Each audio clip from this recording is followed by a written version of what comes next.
বিউলির ডালের বড়ি বানানোর জন্য বিউলির ডাল সারা রাত জলে ভিজিয়ে রেখেছিলাম, একদম রুম টেম্পারেচারের জলে। তারপরের দিন সকালবেলা মিক্সিতে এরকম একটা স্মুথ পেস্ট বানিয়ে নিয়েছি।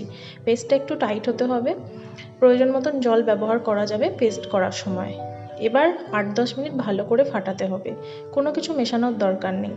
ভালো করে ফাটানোর পরে বড়িগুলো দেওয়ার জন্য প্রস্তুত কিনা জানতে গেলে এরকম একটা বাটিতে জল নিয়ে তাতে বড়ি সেপে ফেলতে হবে। যদি বড়িগুলো ভেসে ওঠে জলেতে তাহলে বুঝবেন যে বড়িগুলো রোদে দেওয়ার জন্য প্রস্তুত।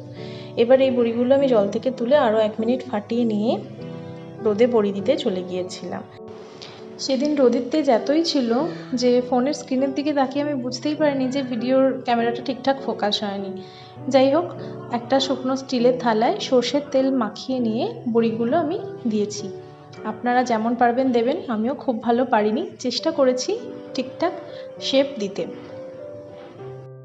কত ধরনেরই না বড়ি হয়, পরবর্তীতে চেষ্টা করব আরও এরকম অনেক ভিডিও দেওয়ার, যেগুলো খুব সহজ হবে অথচ ভেজালহীন পুষ্টিকর হবে।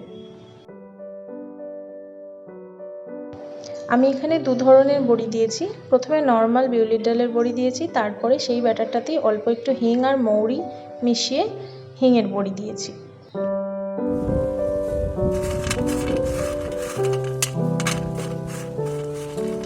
এবার 2-3 দিন কড়া রোদ খাওয়ানোর পর বড়িগুলো একদম রেডি। আওয়াজ শুনে আর দেখে বুঝতেই পারছেন নিশ্চয়ই কতটা কড়কড়ে ক্রিস্পি হয়েছে বড়িগুলো। আমি 2টো বড়ি ভেঙে দেখাচ্ছি।